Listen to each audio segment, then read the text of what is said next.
उपस्थित परमार्थ पथ पथिक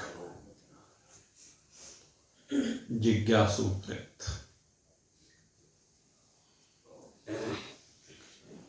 भगवान श्री कृष्ण की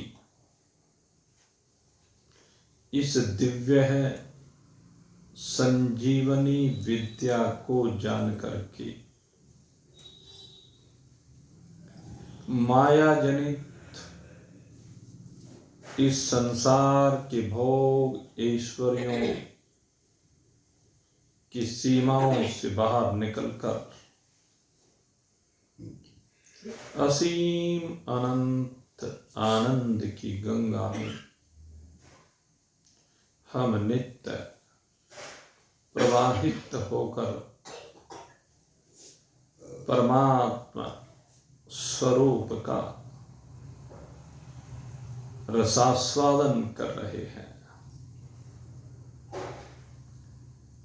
निगम कल्पतरोर्गलितं फलम् सुखमुखादमृतद्रवसंयुतं पिबत भागवत रसमालयं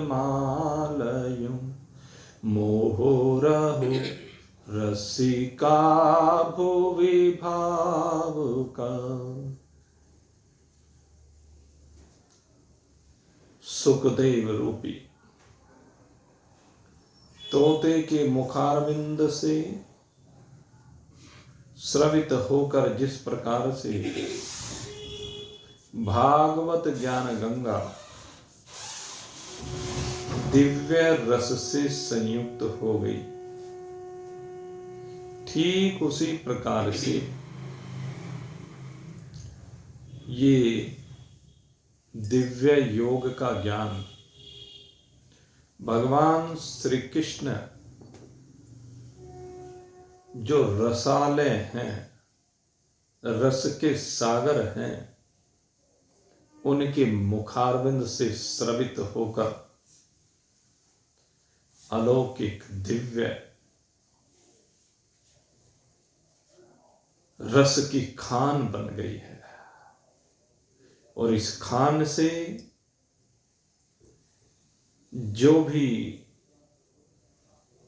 इसके सानिध्य में आ जाता है, इसके निकट आ जाता है, इसके आश्रय में आ जाता है, इसके समीप आ जाता है, वह भगवान के उस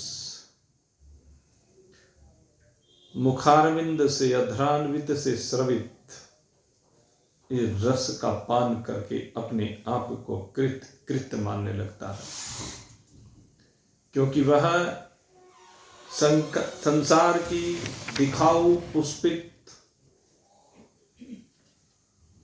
आकर्षक माया में है, जो चारों ओर फैली हुई प्रकृति है, उससे उपरति को प्राप्त हो जाता है। यामिमां पुष्पिताम वाचम प्रवदन्तः विपश्चितः वेदवादर्थाः पार्थ नान्यदस्तितिः वादिन् कामात्मानः स्वर्गपरा जन्म कर्म फल प्रदां क्रिया विशेष बहुलां भोगेश्वर्यं गतिः प्रति। क्योंकि ये तो बारंबार भोगों से भोगों की ओर ले जाने वाली है। इसकी जो गति है वो भोग से भोग की ओर लेकर के जाती है, और भोग तो इसी शरीर में नहीं भोगे जा रहे, अब आगे के शरीरों में जब भोग भोगने पड़ेंगे। कौन से भोग? अपने कर्मों के भोग, क्रिया विशेष बहुलाम। क्योंकि इंद्रियों के माध्यम से, शरीर के माध्यम से बहुत सी क्रियाएं होंगी, न जाने इस संसार को प्राप्त करने की कितनी क्रियाएं होंगी। और जब वे क्रियाएं होंगी तो उनके फल होंगे और वो भोग के रूप में प्राप्त होंगे, और ये भोग इसके चित्त का हरण कर लेंगे। भोगेश्वर्य है परसक्तानां त्या उपत चेतसाम, इसके चित्त का उन भोग और ऐश्वर्यों के कारण से हरण हो जाएगा, जिसके कारण से ये जो परमात्मा को प्राप्त करने के लिए शरीर मिला है, इस शरीर के उद्देश्य को भूल जाएगा, क्योंकि हर समय भोगों में मन रहता है। कौन से भोगों में मन रहता है? एक तो भोग वो है जो अब तक भोगे जा चुके हैं, जीव ने जिन भोगों को भोग लिया है। एक वो भोग हैं जो अभी भोगे तो नहीं किए, लेकिन भोगे जा सकते हैं। और एक ऐसे भोग जिनके विषय में सुन रखा है। ये 3 प्रकार के भोग हैं। एक तो जो भोग इस शरीर को माध्यम बना करके भोगे गए, एक वो भोग जिनको देख रहे हैं, एकत्रित कर रहे हैं कि अब हम इनको भोगेंगे, और तीसरे वो भोग जिनके बारे में सुना है, अभी देखे नहीं है, अभी मिले नहीं है। स्वर्ग के भोग हो सकता है पूर्व के जन्मों में मिले हों, लेकिन वर्तमान में भी चाहता है ये जीव, तो उन भोग ऐश्वर्यों में इसका मन रमा रहता है, जिसके कारण से उसके संस्कार इतने प्रगाढ़ हो जाते हैं इस अंतःकरण के अंदर कि इसकी बुद्धि को मलिन कर देते हैं। और इस मलिनता के कारण ये परमात्मा की तरफ चलना भूल जाता है। ये जो शरीर परमात्मा को प्राप्त करने के लिए मिला है, उधर से भटक जाता है। लेकिन जो अपनी विवेक शक्ति को बचाकर रखता है, इन भोगों में चिपकता नहीं है, क्योंकि जब मनुष्य का शरीर धारण किया है तो भोग आएंगे तो जरूर, समय समय पर प्रलोभन देंगे जरूर, आकर्षण बनेगा जरूर, लेकिन इस मनुष्य शरीर में एकमात्र ये शरीर ऐसा है जिसमें भगवान ने विवेक बुद्धि प्रदान, बुद्धि ही तेषाम अधिको विशेष है। इस शरीर में वो बुद्धि विशेष रूप से दी है जिसके द्वारा ये विवेक को प्राप्त हो सकता है कि भोग मैं नहीं भोग रहा हूं, अपितु भोग मुझे भोगेंगे। और जो इन भोगों की ओर से अपने मन को वश में कर लेता है, वो धीरे धीरे भोगों से बाहर निकल करके सेवा की ओर आकृष्ट होने लगता है, संसार की सेवा में लग जाता है। और स्थिति यह आती है कि जब सेवा में लगता है और जिसकी भी सेवा में लगता है उसी में भगवान को देखता है कि मैं भगवान की सेवा कर रहा हूं, तो ऐसा जब उसका भाव बन जाता है तो उस सेवा का ऐसा प्रभाव होता है कि ये पशुत्व से बाहर निकलकर, ये मनुष्यत्व से भी बाहर निकलकर ये नारायणत्व की ओर बढ़ने लगता है। और उसकी सेवा के परिणाम स्वरूप मनुष्य की तो क्या बात करें, नारायण को भी जीत लेता है। नारायण भी इसके अधीन हो जाता है, नारायण भी इसकी सेवा में उपस्थित हो जाता है। ऐसा दिव्य इसका भाव होता चला जाता है। लेकिन जो संसार के पदार्थों में आसक्त रहता है वो तो भाई भटकता रहता है, उसकी गति तो क्या कहें। कहा गया कि एक तो प्राणी इस प्रकार के होते हैं जिनका चित्त सदा संसार के पदार्थों में रमण करता है। संसार के पदार्थों में रमण करने के कारण उनके संग्रह की प्रवृत्ति बनती है, और संसार के संग्रह की जब प्रवृत्ति उसके मन में बनती है तो वो गलत सलत तरीकों से उन साधनों को एकत्र करने का प्रयास करता है। उसे जिसकी जिस चीज में रुचि हो जाए न, बस वो उन्हीं चीजों को एकत्रित करने लगता है, उनके भंडार भरने लगता है। और कितने भंडार भरे इसकी कोई सीमा नहीं होती। जैसे वो आता है ना पंजाब के एक राजा का वर्णन, और बहुत दूर की बात नहीं, 1800 कुछ की बात है शायद, साल में 365 दिन होते हैं, और उसकी प्रवृत्ति इतनी दूषित हुई 365 रानियां बना ली, रानियों का भंडार भर दिया। ऐसे तो न जाने कितने लोग हैं जो वस्त्रों का भंडार भर देते हैं। वस्त्र के पीछे तो ऐसे आसक्त रहता है सारा संसार। अरे जो तेरे पास पहले रखे हुए हैं, तेरी आवश्यकता है या नहीं है ये तो देख ले। अगर तुझे आवश्यकता नहीं है तो क्यों इकट्ठे कर रहा है? पहले पिछलों को क्यों नहीं तू अपना ठिकाने लगाता? और अगर यदि तुझे नए नए खरीदे तो पिछलों को ठिकाने लगा भाई, किसी को दे दे, किसी के काम आ जाए, तब भी ठीक है। लेकिन तू भंडार बढ़ता जा रहा है, खजाने बढ़ते जा रहा है। ये खजाने खाली क्यों नहीं करता? यही तेरी आसक्ति है, यही तेरा चिपकाव है, यही तुझे संसार से बाहर नहीं निकलने देता। चाहे वस्त्रों का संग्रह कर ले, चाहे आभूषणों का संग्रह कर ले, चाहे सौंदर्य प्रसाधनों का संग्रह कर ले, चाहे जमीन का संग्रह कर ले, चाहे व्यापार का संग्रह कर ले, चाहे संतानों का संग्रह कर ले, नौकर चाकरों का संग्रह कर ले, घर में न जाने किस किस चीज का संग्रह है। ये जो संग्रह की प्रवृत्ति है ये इसके विनाश का कारण है। ये इसकी विवेक बुद्धि को हर लेता है, विवेक को रहने नहीं देता, ये इसका विनाश करके ही मानता है। और यही कारण है कि ये सब बाधाएं इसे ईश्वर से मिलने नहीं देती। जैसे कि वो कथा आती है ना लाला जी की, बड़ी प्रसिद्ध कथा। एक सेठ जी बहुत धनवान थे, और वो जो सेठ जी धनवान तो थे लेकिन थे कंजूस मक्खी चूस। यद्यपि लाला होते नहीं ऐसे, कोई एक आध बिरला होता है। अन्य लालाओं की तो जो प्रकृति होती है ना वो सबसे ज्यादा धार्मिक होती है। जितने भी दुनिया में धर्म के काम होते हैं सारे लाला लोग करते हैं। जी लाला तो हमारे तो एरिया में, दूसरी जगह कहाँ लाला? अरे लाला का मतलब सब जगह है, जो व्यापार करने वाला होता है, जो भी किसी भी चीज का व्यापार करे वही लाला, वही सेठ। तो वो जो सेठ होते हैं सारी दुनिया में कहीं चले जाओ सारे धर्म के काम वही करते हैं। लेकिन कोई कोई ऐसा होता है जो धर्म के काम नहीं करता, केवल संग्रह करता है। जिस प्रकार से कहते हैं मधुमक्खियों का एकत्रित किया हुआ मधु उनके काम नहीं आता। किसके काम आता है? दुनिया के काम आता है। ठीक इसी प्रकार से इन संग्रही लोगों का धन किसी और के काम नहीं, वो किसी और के काम आता है, अपने काम नहीं आता। इनका ध्यान ही नहीं केवल संग्रह की तरफ, संग्रह की तरफ। तो ऐसे ही एक लाला जी थे, बहुत धन था। आज की भाषा में कहो तो अरबों खरबों की संपत्ति थी। लेकिन अरबों खरबों की संपत्ति होने के बाद भी परिवार से बेहद चिपकाव था, बेहद मोह ममता थी। बाल बच्चों में उनके प्राण बसते थे।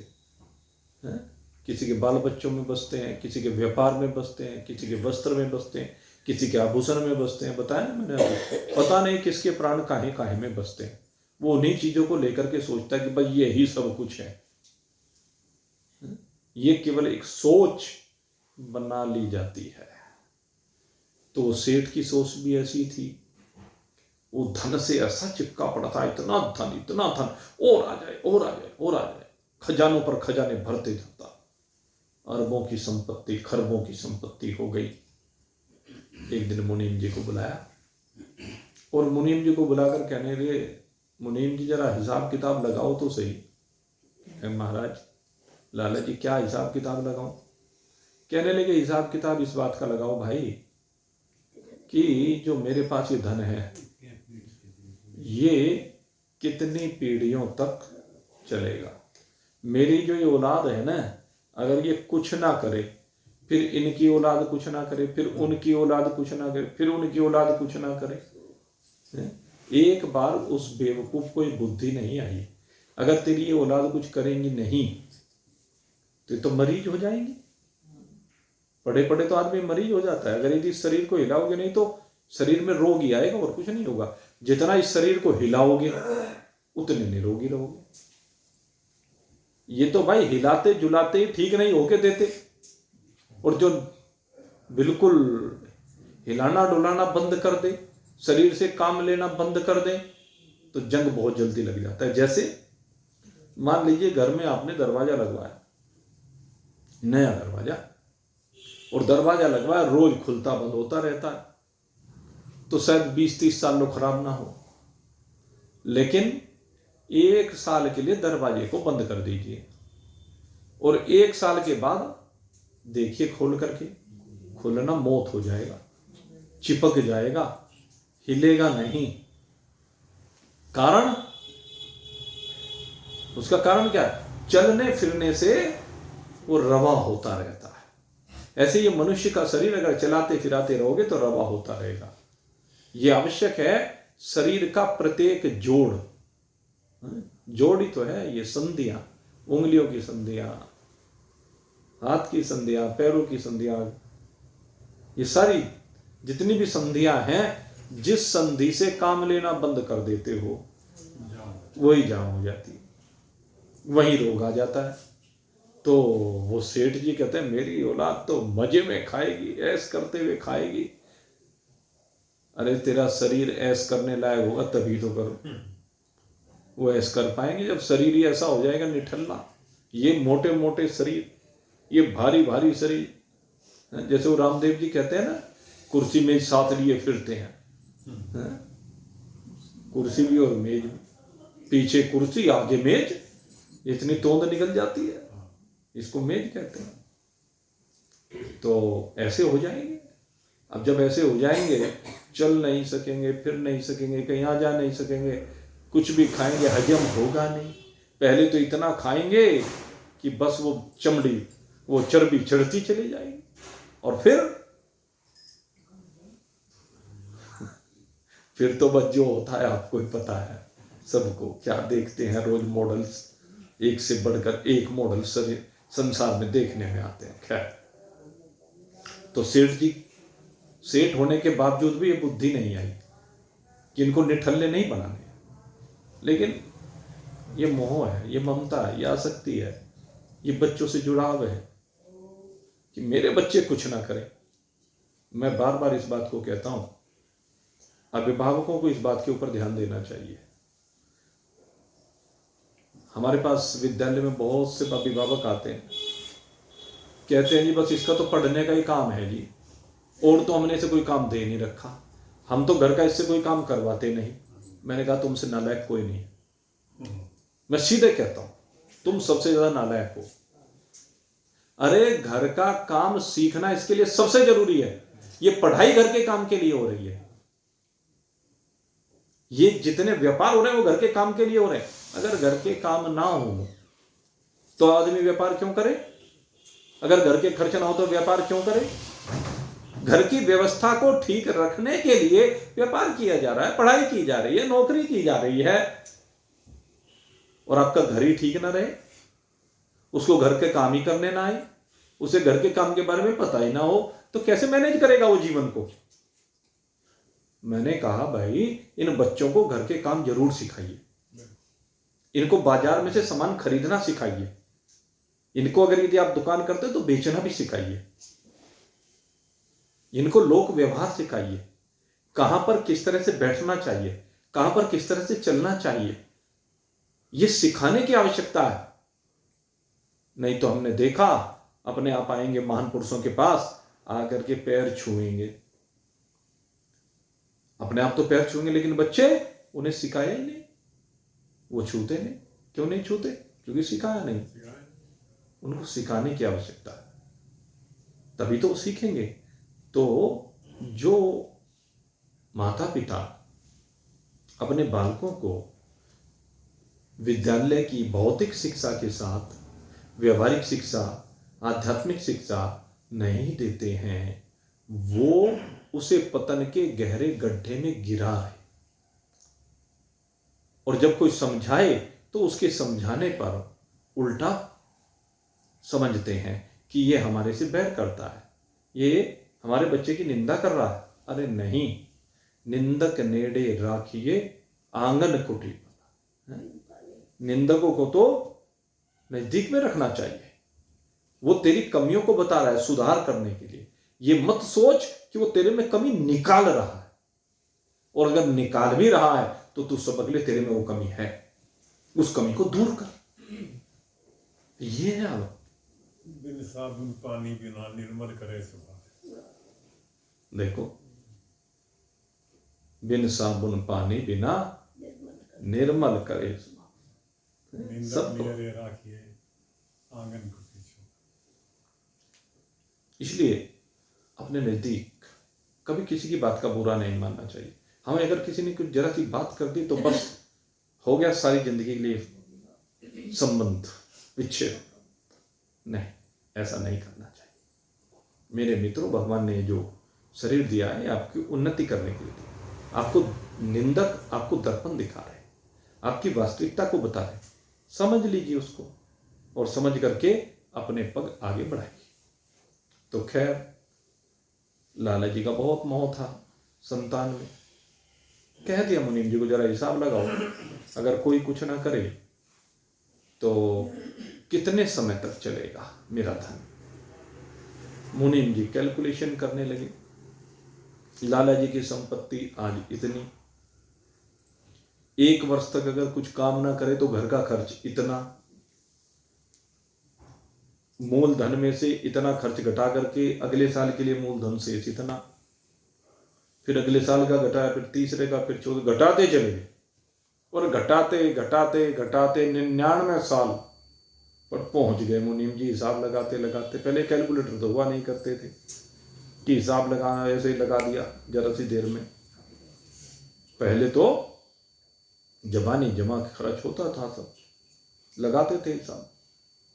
तो हिसाब लगा 99 पीढ़ियों पर आकर के बैलेंस 0। अब जब 99 पीढ़ी पर आकर बैलेंस 0 हो गया, मुनीम जी ने बताया, सेठ जी 99 पीढ़ी अगर कुछ ना करें तो आपका धन चल जाएगा। लेकिन मुनीम जी एक हिसाब लगाना भूल गए कि अगर एक पीढ़ी भी बीच में बिगड़ गई, उसका बेटा ही बिगड़ गया, मान लीजिए पहली पीढ़ी आ गई, वो इस सारे को ठिकाने लगा देगा, ये बताना भूल गए। पर खैर, कहने लगे भाई 99 पीढ़ी तो चलो चल जाएंगी, पर मेरी जो 100वीं पीढ़ी होगी उसका क्या होगा। कहने लगे सेठ जी घबराओ मत, उसका इंतजाम मेरे पास है। कहने लगे क्या इंतजाम है। कहने लगे हमारे पास वो पंडित जी है ना, जो बाहर गांव की कुटिया बना करके रहते हैं। कि हाँ रहते हैं भाई, मैंने भी सुना है। तो एक काम करना है, थोड़ा सा सामान भोजन का, पंडित जी के भोजन का आप ले लीजिए और वो पंडित जी को दे दीजिए। उसका पुण्य इतना होगा कि उस पुण्य के प्रताप से आपकी 100वीं पीढ़ी का पालन हो जाएगा। कहने एक पंडित जी को भोजन कराने से। कहने लगे हाँ, अगर एक पंडित को, वास्तविक पंडित जिसको कहते हैं, एक ब्रह्मनिष्ठ ब्रह्मविद वैरागी पंडित, उसको अगर यदि एक समय का भोजन कर दिया तो समझ लीजिए एक पीढ़ी तर गई। कहने लगे अच्छा इतना प्रतापी है भाई, चल फिर तो जल्दी कर। कहने सुबह चलेंगे। कहने नहीं, सुबह क्या होती है, अभी चल भाई, मुझे 100वीं पीढ़ी का इंतजाम करना। कहने लगे चलो अच्छा। सेठ जी, जब सेठ जी की ऐसी इच्छा हुई तो एक थाली में आटा दाल चावल चीनी वगैरह जो भी रख सकते थे वो रख लिया और रख करके पहुंच गए पंडित जी के पास। आवाज लगाई मुनीम जी ने, पंडित जी पंडित जी। कहने हाँ आओ मुनीम जी। कहने लाला जी आए। कहने अच्छा अच्छा आओ बैठिए लाला जी। कहिए आज कैसे आना हो गया, कैसे रास्ता भूल गए भाई। आज से पहले तो क्योंकि कभी गए नहीं थे पंडित जी के पास, आज पहली बार पंडित जी के पास गए। तो कहने लगे जी बस आज कुछ अभिलाषा सी बनी और ये बस पंडित जी आपके लिए थोड़ा सा सामान लेके आए हैं। कहने लगे अच्छा बड़ी अच्छी बात है, आप सामान लेकर के आए। आवाज लगाई मिश्राणी जी। मिश्राणी जी अंदर से आई, हाथ जोड़ करके खड़ी हो गई। पतिव्रता नारी है, बड़े प्रेम के साथ हाथ जोड़ कर जी पंडित जी कहिए मेरे लिए क्या आज्ञा है। कहने लगे बताओ आज शाम के भोजन का प्रबंध है क्या। कहने लगे आज शाम का तो आटा दाल रखा हुआ है। कहने सेठ जी क्षमा करना, शाम के भोजन का प्रबंध है, ये किसी गरीब को दे हो। कहने शाम के भोजन का प्रबंध है और कह रहे हैं किसी गरीब को दे हो, कल का क्या होगा? ये सोच ही नहीं रहा है पंडित। ये पंडित है कि मूर्ख है? ये सोच सकता था, लेकिन नहीं। यहीं पर आकर के आज दृष्टिकोण बदल गया। सेठ जी का दृष्टिकोण बदल गया। कहने लगे ये कल की नहीं सोच रहा और तू 100 पीढ़ी की सोच रहा है। उनके बारे में सोच रहा है जो अभी भविष्य में पता नहीं आएंगे भी कि नहीं आएंगे, पीढ़ी चलेगी भी कि नहीं चलेगी, जरूरी थोड़े ना। सेठ जी की आंखें खुल गई, विवेक बुद्धि मिल गई।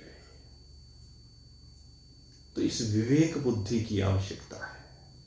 हमारा चित्त जो भोगों में आसक्त हो गया है, हमारा चित्त जो फंसा पड़ा है, हमारा चित्त जो इस धन से चिपक गया है, हमारा चित्त जो इन वस्त्र आभूषणों से चिपक गया है, हमारा चित्त जो सारे दिन इसी में घूमता रहता है। अरे मेरे मित्रों, इस चित्त के भटकाव को समाप्त करो। ये मकड़ जाल है जिसमें उलझे हुए हो। इसमें रोज नफे हैं, रोज नुकसान है। और नफा होता है तो खुश हो जाते हो, नुकसान होता है तो रोने लगते हो। बाहर निकलो इन सीमाओं से। क्या नफा और क्या नुकसान? तू दोनों को देखने वाला, दोनों का दृष्टा है। दोनों की सीमाओं से बाहर निकल और जरा अपनी प्रवृत्ति को बदल। संसार में कहीं भी चिपक मत।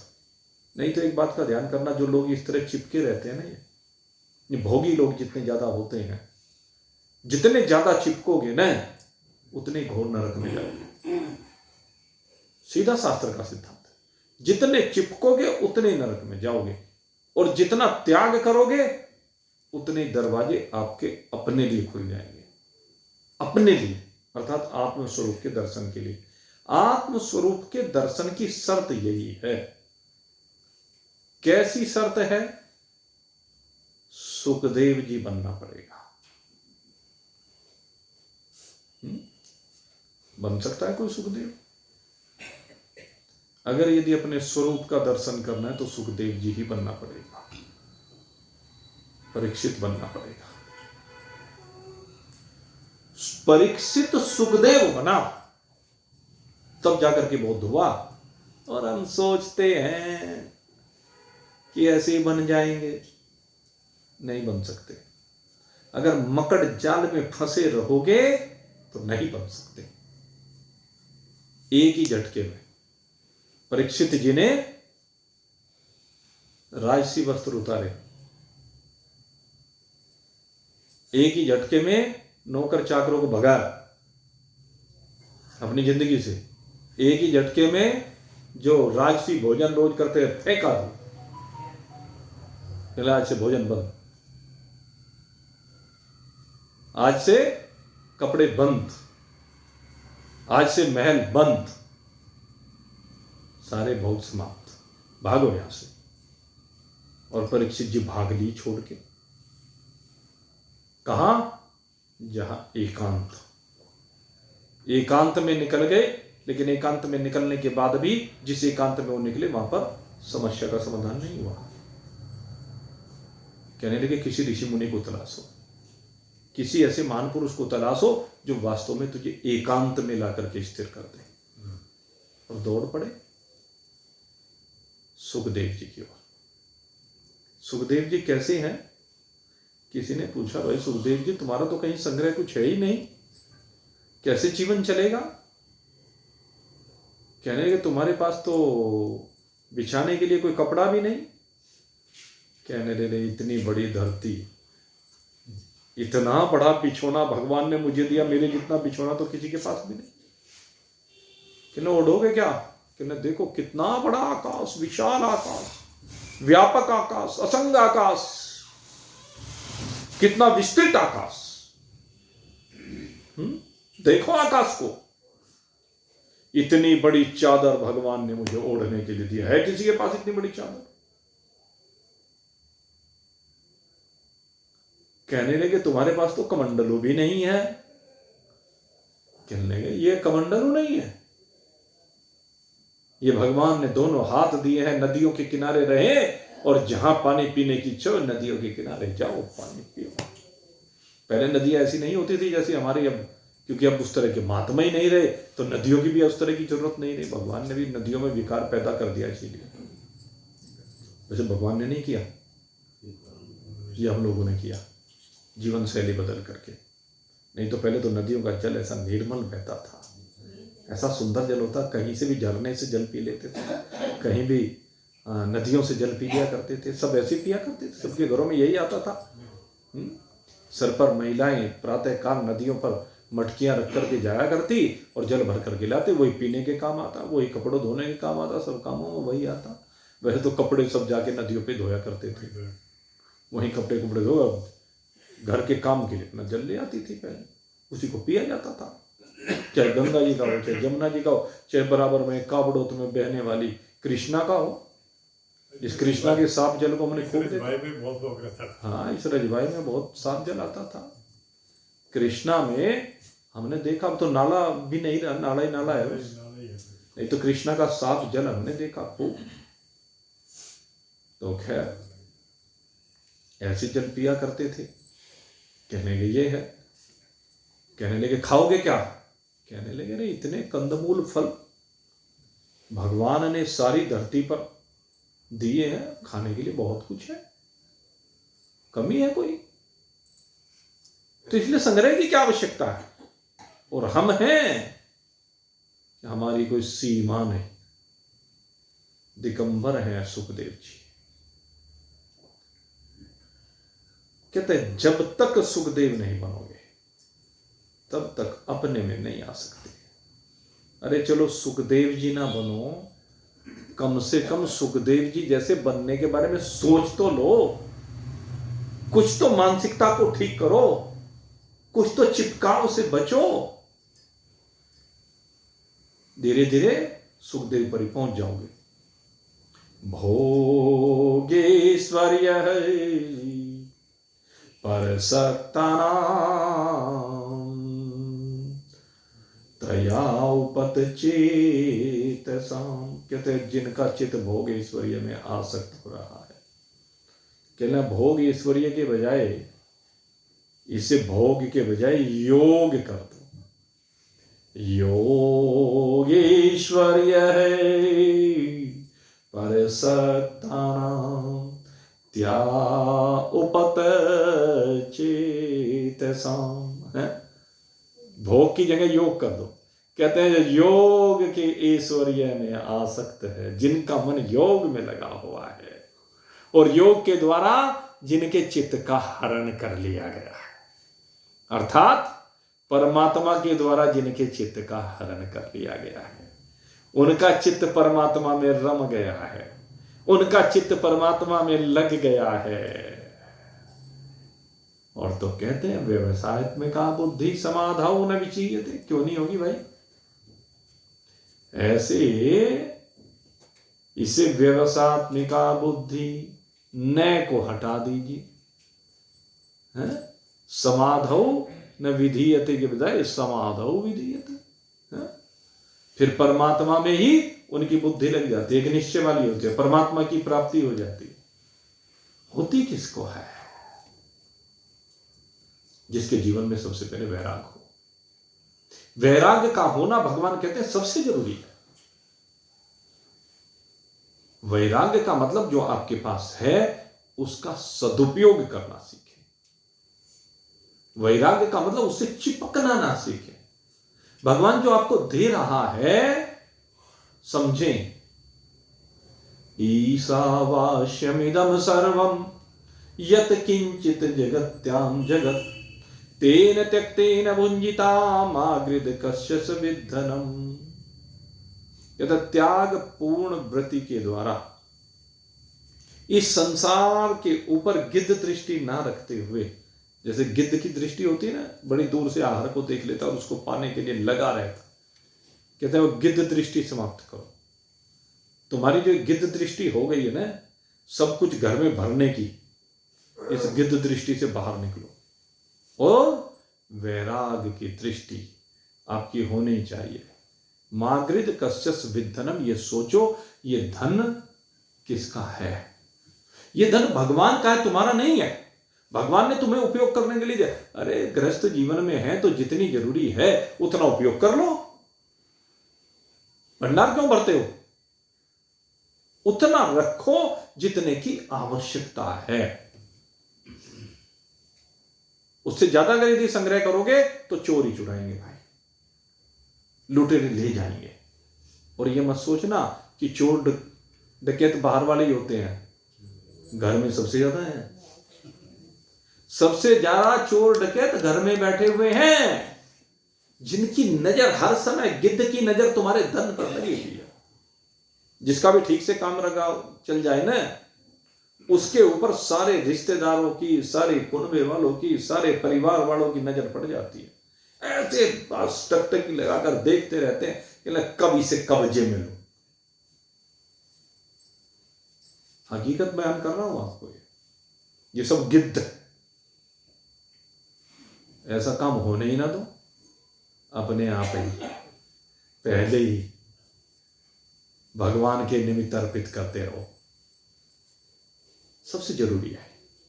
धन की सबसे श्रेष्ठ गति दान है। आवश्यकता से जितना अधिक है सब निपटा दो, फिर कोई देखेगा ही नहीं। अच्छा, कोई रिश्तेदार गरीब हो, उसकी तरफ भी गिद्ध दृष्टि डाल के कोई देखता है क्या कि नहीं इसका भी माल छीन लो? उस पर जब है ही नहीं, छीनेगा कोई क्या? डर उसको होगा जिसको कुछ होगा, और जिस पे कुछ है ही नहीं उसकी तरफ तो देखते नहीं। यही खेल है भाई, पैसे की वजह से देखते हैं, गरीबी में कोई नहीं देखता। इसीलिए सम्मान करते हैं, इसीलिए तुम्हें मानते हैं। तुम सोचते हो कि मुझे से प्रेम कर, तुम्हारे से कोई प्रेम करने वाला नहीं है। सब तुम्हारे पैसे से प्रेम करते हैं, सब तुम्हारे धन से प्रेम करते हैं। धन के पीछे दीवाने हैं सब, धन के ऊपर गिद्ध दृष्टि डाल करके बैठे हैं। इसलिए ऐसा मौका ही ना आने दो। अपना खाते पीते और अपने ऊपर लगाओ, क्या जरूरत है? मंदिर में दान करो, गरीबों को दान करो, भंडारे चलाओ, आश्रम बनवाओ, जो भी अच्छे अच्छे शुभ काम है। शादी करनी, अपने बच्चों की तो कर ली, एक आध गरीब लड़की की शादी कर दो। ऐसे काम करो ना। अपने पानी का इंतजाम कर रहा तो दूसरे के भी पानी का इंतजाम कर दो। जो इंतजाम अपने लिए कर रहे हो दूसरे के लिए भी कर दो। देखो फिर कैसा लगेगा। मेरे मित्रों, सेवा करना सीखो। और बताया ना, महान पुरुषों की जो सेवा करते हैं उसका फल कितना होता है। मुनीम जी ने कहा, एक समय के भोजन से एक पीढ़ी तर गई। जब आप किसी महान पुरुष की सेवा करते हैं ना, जब किसी ब्राह्मण की सेवा करते हैं, ये कोई सामान्य सेवा नहीं होती है, बड़े सौभाग्य से मिलती है सेवा। अगर किसी के घर में किसी महान पुरुष के चरणों की ध्वज पड़ जाए तो ये समझ लीजिए उस घर से करोड़ों पापों का क्षय हो गया उसी समय। लेकिन वो महान पुरुष होना चाहिए, वो निरीक्षण होना चाहिए, वो आपके घर में आपके धन के लिए ना आए। क्योंकि महान पुरुषों की भी आजकल स्थिति, जिन्हें महान पुरुष कहते हैं, कथित महान पुरुष, वे कथित हैं, जो बस भोगों में लगे हुए चिपके पड़े हैं, संसार के सारे विकारों से संयुक्त हैं, कोई ऐसा विकार नहीं जो उनमें ना हो, और फिर भी अपने को संत कहते हैं। तो उनकी बात मैं नहीं कर रहा हूं। मैं बात किसकी कर रहा हूं? जो ब्रह्म ज्ञानी है, जो ब्रह्मनिष्ठ हैं, जैसे हमारे सुखदेव जी। ऐसे महान पुरुषों के पग अगर किसी के भी यहां पड़ गए तो समझ लीजिए वो धरा पावन हो गई, वो धरा पूजनीय हो गई। ऐसे महान पुरुष कोई बिरले मिलते हैं। और जिन्हें ये है कि भाई हाँ चलो जी भिक्षा ले लेना महाराज जी आज, हाँ भाई ले लेंगे। दक्षिणा क्या दोगे? दक्षिणा की बात पहले तय होके आती है। तो क्या है वो महान पुरुषों की श्रेणी में नहीं है, वो तो व्यापारी है जो तय करके आते हैं कि हमें कथा में क्या दोगे जी, कहाँ इंतजाम, कैसा इंतजाम, सारी चीजें देखनी है। तो वो महान पुरुषों की श्रेणी में नहीं आते। महान पुरुषों की श्रेणी में वही आते हैं जिन्हें आपसे कुछ नहीं चाहिए और आपका मन उनको देख करके ये करे कि मैं अपना सर्वस्व इनको न्योछावर करता हूं। ऐसे महान पुरुषों की सेवा करनी चाहिए। ऐसे महान पुरुषों के चरणों का प्रक्षालन करें। ऐसे महान पुरुषों के चरणों का प्रक्षालन करके उस चरणामृत को ग्रहण करें। उनके चरणों की रज को अपने मस्तक पर धारण करें। ऐसे महान पुरुषों को अपने घर पर बैठा करके भोजन कराएं बड़े प्रेम के साथ। जो भी सेवा उनकी हो सके वो सेवा कराएं और उसका फल मुनीम जी ने बता दिया, पीढ़ियां तर जाती है, आप तर जाते हो, भव से पार हो जाते हो। क्योंकि फिर उनके पास सबसे जरूरी बैठो, ये सबसे जरूरी कार्य है। जब किसी महान पुरुष को आपने यहां निमंत्रित किया तो उनको केवल रोटी खिलाने के लिए नहीं निमंत्रित किया जाता। महान पुरुष को कुछ घड़ी बैठाओ और उनके चरणों में सबको बैठाओ। अपने आप भी बैठो और सबको बैठाओ और उनसे अपने हाथ जोड़ करके प्रार्थना करके अपने भव सागर से पार होने का यत्न पूछो। महान पुरुषों का आगमन होता है इसीलिए है। वो रोटी खाने के लिए नहीं आते किसी के घर पे। उनका उद्देश्य होता है कि जहां पर भी मैं जा रहा हूं वो परिवार सुख समृद्धि से संयुक्त हो, उसके अंदर संस्कार पड़े, उसका उद्धार हो, उसका कल्याण हो, वो परमात्मा की ओर बढ़े, उस घर का प्रत्येक सदस्य परमात्मा से प्रेम करने वाला हो। ये महान पुरुषों का उद्देश्य होता है। महान पुरुषों के साथ बैठकर भी अपने व्यापार की बातें करें, अपने बाल बच्चों की बातें करें, उनके भविष्य की बातें करें। करो। बच्चों के भविष्य की बात करनी है तो उनसे पूछिए मेरा बच्चा प्रहलाद कब बनेगा, मेरा बच्चा ध्रुव कब बनेगा, उपमन्यु कब बनेगा, आरोणी कब बनेगा, ये नचिकेता कब बनेगा, कैसे बनेगा, कब के साथ कैसे बनेगा, ये पूछिए। ये नहीं पूछना अजी कैसा पढ़ेगा, कैसा लिखेगा, कुछ हमारी सेवा करेगा क्या, तूने अपने माँ बाप की सेवा करी हो तेरा वो भी करेगा। संस्कार यहां से दीजिए। तूने संसार की सेवा की होगी तो वो भी करेगा। ये संस्कार देने की आवश्यकता है। इसलिए मेरे मित्रों, व्यवसायात्मिका बुद्धि समाधौ न विधीयते। भगवान कहते हैं कि भाई ये बुद्धि जो जाल में फंसी हुई है, जैसे कोई मछली जाल में फंस जाती है, जाल में फंसने के बाद वो फिर आगे नहीं बढ़ जाए, ऐसे ही भोगों में फंसा हुआ मनुष्य परमात्मा की ओर कभी बढ़ ही नहीं सकता। इसलिए सबसे पहली शर्त यही है कि भोग, स्वामी रामसुखदास जी कह रहे हैं कि इतना ही नहीं, भोग और संग्रह, दो चीजें। क्योंकि भोगों का संग्रह तभी तो भोग होता है। तो भोग और संग्रह, दो चीज, इनमें आसक्त मनुष्य कभी भी परमात्मा की प्राप्ति नहीं कर सकता। जिसके अंदर वैराग्य होगा, जो भोगों से विरक्त होगा, वही परमात्मा को प्राप्त कर सकता है।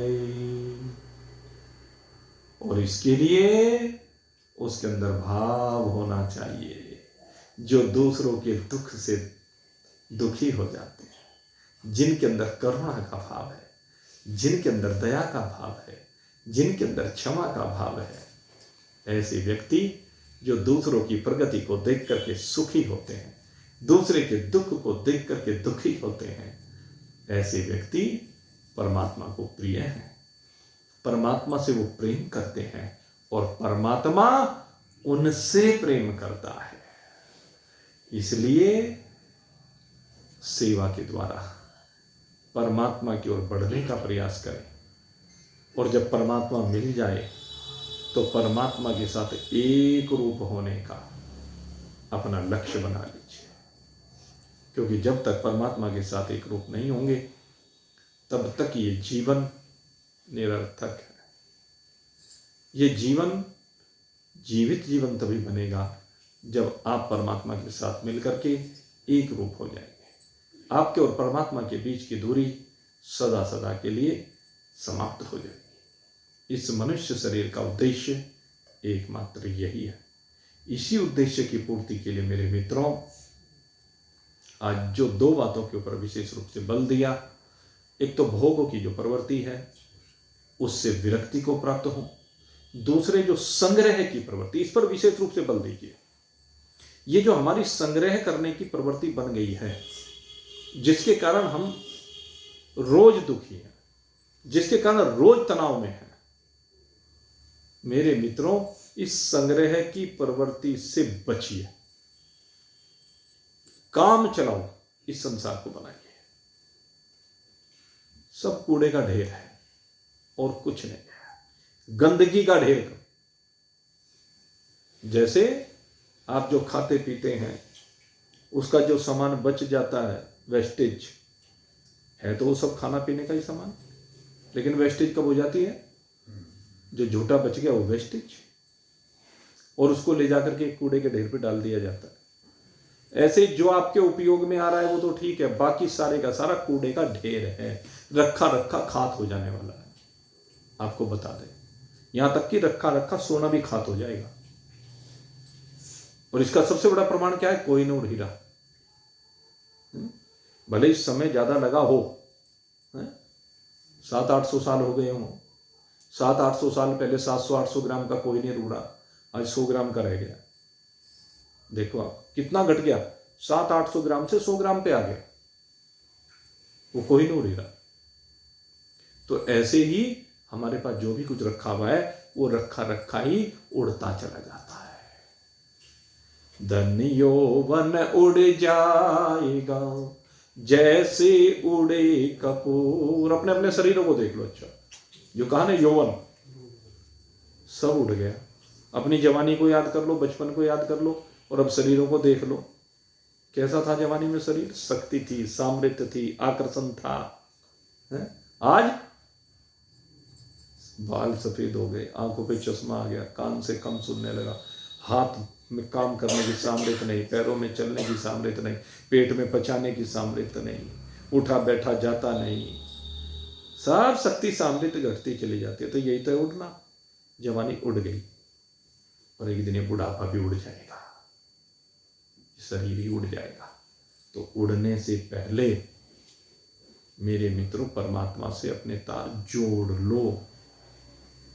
नहीं जोड़ोगे तो पछताओगे, और बाद में जब चिड़ियों ने चुप खेत लिया फिर पछताए क्या हो, फिर कुछ होने वाला नहीं है। इसलिए मेरे मित्रों, बार बार सचेत कर रहा हूं, बार बार समझा रहा हूं, बार बार आपको इसी ओर लेकर के जा रहा हूं कि अपने आप को परमात्मा से जोड़िए। इस संसार से जोड़ने में कुछ मिलने वाला नहीं है। धी जमाई ले गए, बबू ने ले लिए पूत, कह मनोहर जंगली रहे ऊत के ऊत। जो इसी संसार में इस तरह से लगे रहेंगे वो ऊती है, लेकिन जिन्होंने अपने को परमात्मा से जोड़ लिया वो मेरे परमात्मा के सुपूत हैं, वो मेरे परमात्मा के प्यारे हैं, वो परमात्मा के कलेजे के टुकड़े हैं। अब क्या आपको बनना है ये आपको देखना है। इसलिए मेरे मित्रों, बढ़िए, हम सब मिलकर के परमात्मा की इस यात्रा में निरंतर बढ़ रहे हैं, बढ़ते रहेंगे, और परमात्मा को पाके ही छोड़ेंगे नहीं परमात्मा को। ऐसा मन पक्का बना लीजिए। इन्हीं शुभ भावों के साथ आज के सत्संग को यहीं पर विश्राम दे रहे हैं। कल का सत्संग और होगा। कल 17 तारीख है, क्योंकि 19 तारीख में नेपाल जाने का कार्यक्रम, तो 18 एक दिन विश्राम इसलिए रखा है, सब अपनी तैयारी करेंगे कल परसों, तो इसलिए कल का सत्संग रहेगा और परसों से विश्राम रहेगा। और इसके बाद वहाँ से कुछ लोग 29 तारीख में आएंगे, कुछ 30 में आएंगे, 1-2 दिन व्यवस्था में लग जाता है। 3 तारीख दिन शनिवार, 3 दिसंबर दिन शनिवार को मोक्षदा एकादशी है। और ये जो मोक्षदा एकादशी होती है, ये गीता जी के लिए सर्वश्रेष्ठ तिथि है, क्योंकि इसी दिन गीता जी का अवतरण इस जगह पर हुआ था। तो 3 दिसंबर को मोक्षदा एकादशी के द्वारा दिन यहाँ पर पुनः ये गीता जी का हमारा स्वाध्याय प्रारंभ होगा। और उस दिन विशेष होगा, क्योंकि भगवान श्री कृष्ण के मुखारविंद से सभी ये दिव्य संजीवनी विद्या का भंडार श्रीमद् भगवद गीता, इसका चूंकि अवतरण है उस दिन, तो उस दिन हम विशेष रूप से मोक्षदा एकादशी पर गीता जी की महिमा का आपके सामने वर्णन करेंगे नेपाल से आने के बाद। अब एक दिन का सत्संग कल का और ऐसे सभी, फिर मुलाकात होगी 3 दिसंबर को। और यहीं पर अब विश्राम देते हुए बोलिए सच्चिदानंद भगवान की।